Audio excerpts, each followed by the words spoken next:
और विदुर जी तो भगवान के भजन कीर्तन में तीर्थ यात्रा में गए हुए थे और मैत्री मुनि गंगा जी के किनारे रहते, तो ये मुलाकात इनकी कैसे हुई हमें जरा बताओ। और विदुर जी ने क्या प्रश्न किया, उत्तर देते हुए सुखदेव भगवान कह रहे हैं, राजन तुमने यह कथा तो सुनी ही है कि एक बार भगवान श्री कृष्ण जब हस्तिनापुर में, इसकी रिपीट कम करो ना, एक बार प्रेम से बोलो राधे राधे, हस्तिनापुर में शांति दूत बनकर आए थे। ये कथा आप सभी ने सुनी है ना। जब शांति दूत बनकर भगवान श्री कृष्ण आए, महाराज धृतराष्ट्र सिंहासन पर विराजमान हैं, वहीं ये सभी कौरव लोग विराजमान हैं, वहां भीष्म पितामह, कृपाचार्य, कृतवर्मा, गुरु द्रोणाचार्य ये सब विराजमान हैं। वहां शांति दूत बनकर भगवान आए और भगवान ने कहा, पांडवों ने शर्त के अनुसार 12 वर्ष का वनवास और 1 वर्ष का अज्ञातवास पूरा कर लिया है। ऐसी स्थिति में पांडवों का जो आपने राज्य छीना है वो वापस कर दो। दुर्योधन ने कहा, उन्हें एक फूटी कौड़ी नहीं मिलेगी, वो सब हार चुके हैं, उनके पास कुछ नहीं है। तो भगवान ने फिर कहा कि वे 5 पांडव हैं, 5 लोग हैं, तो उनके लिए 5 गांव दे दो, है ना, 5 गांव से ही संतुष्ट हो जाएंगे। तब वहां दुर्योधन ने एक बात कही कि बिना युद्ध के उन्हें सुई की नोक के बराबर जगह नहीं मिलेगी। अगर उन्हें जगह चाहिए तो हमसे लड़ ले और ले जाए, हमें जीत ले और हमसे ले ले। भगवान ने कुछ नीति की बातें कहनी चाहिए, दुर्योधन ने भगवान का अपमान किया और वहां अपमान इतना बढ़ गया, दुर्योधन ने भगवान को बंदी बनाने तक के लिए कह दिया। तब भगवान ने अपना विराट स्वरूप वहां दिखलाया। सब घबरा गए, परेशान हो गए, और जब सभा विसर्जित हो गई तब दुर्योधन ने हाथ जोड़कर कहा, केशव उस सभा की बातें अलग है, अब मुलाकात अलग है।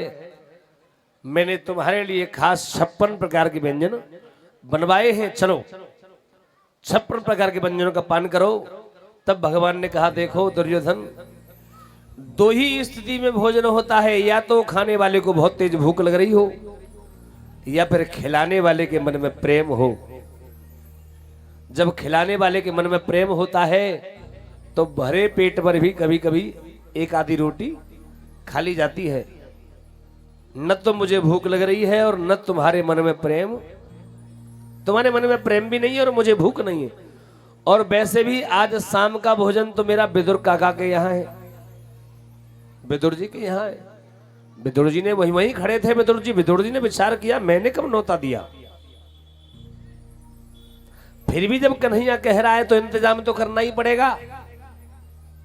यहां कुछ लोग दर्शा देते हैं कि विदुर जी जो है बड़े गरीब थे, विदुर जी के घर में कोई व्यवस्था नहीं थी, रोटी की व्यवस्था नहीं, ये दर्शाते हैं। ओरिजिनल में ऐसा नहीं है।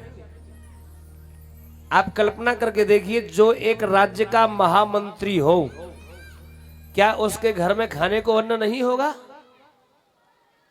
जो एक राज्य का महामंत्री हो, उसके घर में क्या भोजन की व्यवस्था नहीं होगी? सब व्यवस्थाएं। लेकिन उस समय माताओं के ये नियम थे क्या? जिस समय भगवान श्री कृष्ण ये बात कह रहे थे कि आज मेरा भोजन विदुर काका के यहाँ है, उस समय भोजन बनाने का समय नहीं था। गृह कार्य से निवृत्त होकर के विदुर जी की विदुरानी स्नान करती, स्नान करने के बाद फिर भोजन बनाती। पहले रसोई को माता साक्षात माता अन्नपूर्णा का स्वरूप समझा जाता था, आज भी समझा जाता है। ये रसोई जो है ना, साक्षात अन्नपूर्णा होती है। जिस घर में रसोई गंदी रहती है उस घर में सुख की व्यवस्था हो ही नहीं सकती। अगर सुख पाना है घर में तो रसोई को स्वच्छ रखा जाए, साफ रखा जाए। रसोई अन्नपूर्णा है, रसोई हमारे जीवन का शुक्र है, और शुक्र ही हमारा बेकार हो जाएगा तो सुख कहां से मिलेगा। इसीलिए रसोई को सुंदर बनाकर रखिए। बेशक उस रसोई में आटा नहीं हो, आलू नहीं हो, कुछ भी नहीं हो, लेकिन जो भी हो वो व्यवस्थित हो, सुंदर हो, तो धीरे धीरे रसोई भरना प्रारंभ हो जाती है। धीरे धीरे सब बढ़ता चला जाता है। और रसोई में अगर गंदगी है तो बिल्कुल भर रही हो, धीरे धीरे खाली होती चली जाती है। आज मैं निवेदन करूं, भोजन का समय नहीं था, अब चूंकि कन्हैया ने कहा कि विदुर जी काका के यहाँ मेरा भोजन है, तो विदुर जी वहीं खड़े। विदुर जी बोले ये तो जाएगा, ये तो वैसे भी से बहुत तेज भूख लगती है, ये तो जाते जाते ही भोजन मांगेगा। और ये छुट्टी लेकर विदुर जी कहाँ गए, सीधे बाजार की तरफ गए। जाओ बाजार में देखता हूँ पहले मिठाई वगैरह, कुछ मिठाई मिल्क केक वगैरह, वहाँ की प्रसिद्ध मिठाई जो भी रही हो, जैसे जगह जगह की अलग अलग प्रसिद्ध मिठाई होती है ना। जैसे खुर्जा की क्या मिठाई है प्रसिद्ध, खुर्जा की खुरचन। और मंडी श्यामनगर की या की कोई हलवाई मिठाई प्रसिद्ध नहीं है, बहन जी बता रही है क्या है?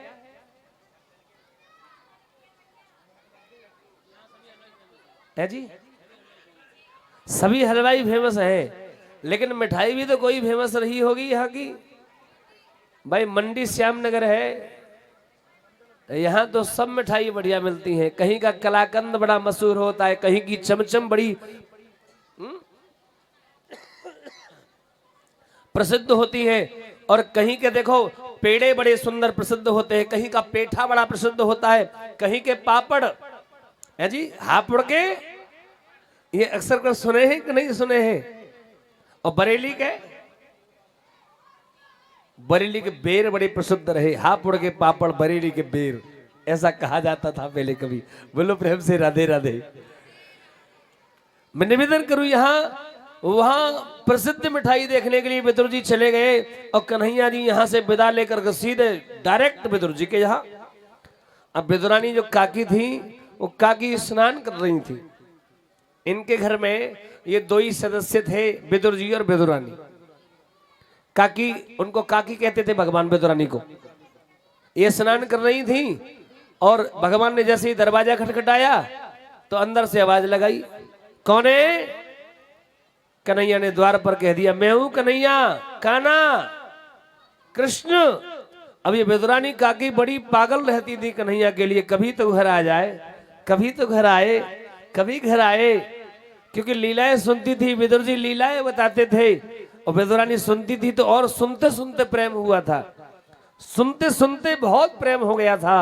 और विदुरानी ने सुना कि द्वार पर कन्हैया खड़े हैं, अपने देह की सुध भूल गईं। जो वस्त्र पहन रखे थे जैसे थे उसी अवस्था में खड़ी हुई, और डायरेक्ट सीधी द्वार पर पहुंची, दरवाजा खोल दिया। कन्हैया ने देखा कि इन्होंने तो सर पर कोई वस्त्र ही नहीं डाल रखा, अधूरे ही वस्त्र पहने रखे। तो कन्हैया ने अपनी पीतांबरी इनके सर पर डाली। पहले ना माताओं का शरीर को उघार, बोले तो सिर को उघारना बड़ा अशुभ समझती थी माताएं, सिर नहीं उघाड़ती थी। और अब तो ये सपासट घूंघट हो गया है, सर पर पल्लू ही नहीं मिलेगा। जबकि बड़ी बूढ़ी मैयाओं को आप देख लो, सर पे से पल्लू हटने नहीं देती। बोलो प्रेम से राधे राधे। और अब बिल्कुल सर पर पल्लू होना जरूरी बताया गया है, होना ही चाहिए, निवेदन होना ही चाहिए। ये क्या है? ये सम्मान है हमारा। सिर क्या है? सिर हमारा सम्मान है। तो सम्मान को सम्मान हमें देना चाहिए। सम्मान को सम्मान कैसे देंगे? पल्लू से, ऐसे करके। बोलो प्रेम से राधे राधे। और मैं निवेदन करूं मेरी माताओं बहनाओं धर्म प्रेमियों, यहाँ विदुरानी काकी कन्हैया को हाथ पकड़ लिया कन्हैया का, और हाथ पकड़ के कन्हैया का घर में घुमा रही है। इसे पकड़ो भैया, इस लाला को, इस बालक को पकड़ो, ये बड़ा भाई शैतान है, इस मोहल्ले का सबसे अगर कोई शैतान खतरनाक है, इसे पकड़ लो बेटा, यहाँ मत दौड़ो, तुम्हारे दौड़ने के चक्कर में गड़बड़ होगी। आज विदुरानी काकी कन्हैया का हाथ पकड़े और हाथ पकड़ के पूरे आंगन में घुमा रही है, पूरा घर घुमा दिया। कहाँ बैठाऊं, कहाँ बैठाऊं काना तो को, कहाँ बैठाऊं? पूरा घर घुमा दियो, और घर घुमा के आंगन में ही पकड़ लाई। लाला आजा, नहीं बैठ, कन्हैया नहीं बैठ, और पीड़ा उठाए लाई, और ऐसी प्रेम में बाबरी वहीं के पीड़ा ही उल्टो डाल दियो। उल्टो पीढ़ा डारो, उल्टे पीढ़ा में कन्हैया बैठा दिए। अरे लाला तो को भूख लगी होगी कन्हैया, मैंने सुनिए तो को बड़ी भूख लगे। क्योंकि विदुर जी ने जितनी भी कन्हैया की लीलाएं सुनाई वे सब लीलाएं यशोदा मैया के यहाँ की थी। और यशोदा मैया के यहाँ की समस्त लीलाएं वही खाने वाला काना, माखन चोर काना। तो विदुरानी काकी तो काना भूख लग रही होगी, बड़ो लंबो समय है गयो, लम कछु खाए को लाऊं। और वहां रखे थे पके हुए केले, वो केले ले आई उठा करके। अभी मैं तो भी स्नान करती भोजन बनाती, अब जल्दी आ गया है तो एक काम कर, थोड़ी देर सद जाएगा ने केला खाई ले। केला को भोग लगा रही है और केला हाथ में लिए, और केला हाथ में लेकर के भाव कौन सा जुड़ गया बताओ, वो कैसी रही होगी। वही चले जाओ वन में, राम जी को पकड़ के बिठा करके राम जी को अपने मुख से झूठन करके वो खिला रही थी बेर, वो भाव जुड़ गया यहाँ माता विदुरानी काकी के मन में। बताओ आगू नेक जे होश नहीं रहो, वाने को गुठली भगवान को खिलाई दी नहीं, मैं तो गुठली नहीं खिलाऊं। वहाँ के हाथ में लग रहे केला और दिमाग में आ गए बेर। हाथ में कहा लग रहे केला और दिमाग में बेर आ गए। और विदुरानी काकी बेर समझ के केलन को कहा कर रही है, मैं तो गुठली निकाल के खवाऊंगी, मैं तो गुठली बाहर निकाल के खवाऊं और केला के गूदा गूदा फेंक दे और छिलका छिलका खवा दे। और भगवान चकाचक छिलका छिलका खा रहे, एक छिलका खाए और 2 छिलका खाए, 3 खाए, 4 खाए। अरे महाराज केलन को ढेर लग गए, भगवान खाते चले गए। लाला अब तो नहीं भूख लग रही, अभी रोटी बनाऊं, अभी बढ़िया चकाचक पानी के हाथ की बनाऊंगी। साग बनाया हुआ है आज, बथुआ पालक को साग बनाए हुए और हाँ चकाचक हींग को छोंकू दे हुए। अभी बढ़िया पानी के हाथ की रोटी खवाऊंगी अपने लाला को। अब सद गए उन्हें मेरो लाला। इतनी देर में विदुर जी आ गए, और जब विदुर जी आए दरवाजा खुला ही था। विदुर जी जैसे ही घर में घुसे, इसे बिठा दो, ये बड़ा शैतान बालक है, बहुत दौड़ता है। बोलो प्रेम से राधे राधे। आज धर्म प्रेमियों, विदुर जी जैसे ही घर में घुसे, घर में घुसते ही विदुर जी ने देखा कन्हैया बैठे उल्टे पीढ़ा पे। हे भगवान, विदुरानी भाई तुमने हद कर दी नहीं, देखियो कैसे बिठाया तुमने कन्हैया को। जैसे ही विदुर जी की आवाज कान में पड़ी, ना जाने चेत क्या हुआ। अरे मैंने जी क्या करो, मैंने तो उल्टो ही पीढ़ा डाल दियो। अब यहां संसार का प्रवेश हो गया है। जब तक विदुर जी नहीं थे संसार का प्रवेश नहीं था, केवल एक जीव था, एक ब्रह्म था, एक जीव और ब्रह्म का प्रेम था। लेकिन जैसे ही विदुर जी आए वैसे ही माया का प्रवेश हो गया, वैसे ही माया का प्रविष्ट हो गई। और माया प्रविष्ट होने पर संसार का ध्यान होने लगा। जिमने क्या करो उल्टा ही पीढ़ा डाल दियो। विदुर जी बोले उल्टा पीढ़ा नहीं डाला, तूने तो पूरी ज्यादा गड़बड़ कर दी। तो अब क्या कर दियो मैंने कि देखियो तेने छिलका खवा दे, केला तो जे परे। हे भगवान जी मैंने कहा करो। अब विदुरानी काकी जा बातें भूल गई कि मेरे दिमाग में तो बेड़ चल रही, भूल गई। भूलने में देर थोड़ी होती है। ये मायाएं कहाँ फैल जाए, कैसे फैल जाए। बड़े बड़े आदमियों को घर से निकलकर दुकान पर जाते हुए देखा है, और क्या लेने गए थे दुकान पर ये भूलते देखा है। बोलो प्रेम से राधे राधे। मेरे ही सामने एक व्यक्ति दुकान पे आया और दुकान पर आकर दुकानदार से बोला, भाई साहब ने कहा उठिए ना कम। और भाई साहब उठे, हाँ बताओ क्या चाहिए। रुक जा भी लौट के आ रहा हूं। फिर दोबारा कर गया। बड़े बड़े लोगों को भूलते हुए देखा, भूल गो। ऐसे ही विदुरानी काकी बोली, मैं तो भूल गई, कहा करूं। विदुर जी बोले हट तू हट में खवाऊं। 2 केला बचे और 2 केला विदुर जी ने नुकाए, गूदा खवायो। और जैसे ही गूदा खवायो वैसे ही भगवान श्री कृष्ण बोले, काका रहंदे हो तुम्हारे बस की बात ना है, स्वाद ही ना है 2 पैसा को। काकी के छिलकर में बहुत अच्छा स्वाद, बहुत बढ़िया स्वाद। ये प्रेम है, प्रेम। ये विदुर जी इतना प्रेम करने वाले हैं।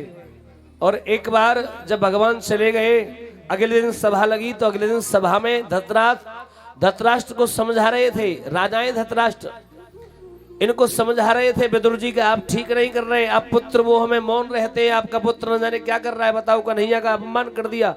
उसी समय दुर्योधन पहुंच गया और दुर्योधन ने जाकर के वहां विदुर काका का अपमान कर दिया।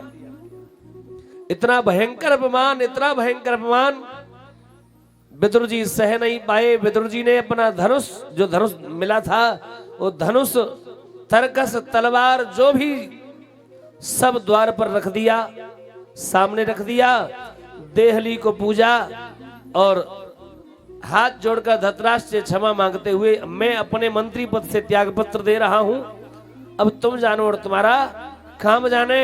और त्याग पत्र दे करके धर्म प्रेमियों ये विदुर काका यहां से चले गए। और जिस दिन से विदुर काका गए उसी दिन से बर्बादी का कारण यहां शुरू हो गया, प्रारंभ हो गया। हम ये सोचते हैं कभी कभी कि हम जिस घर में रह रहे हैं, हम कुछ भी कर रहे हैं, कोई भी मनमानी कर रहे हैं, लेकिन उस घर में कोई तो ऐसा होता है जिसके कारण वो मनमानी भी उसके पुण्यों से बची हुई रहती है। एक गांव मुझे याद आता है।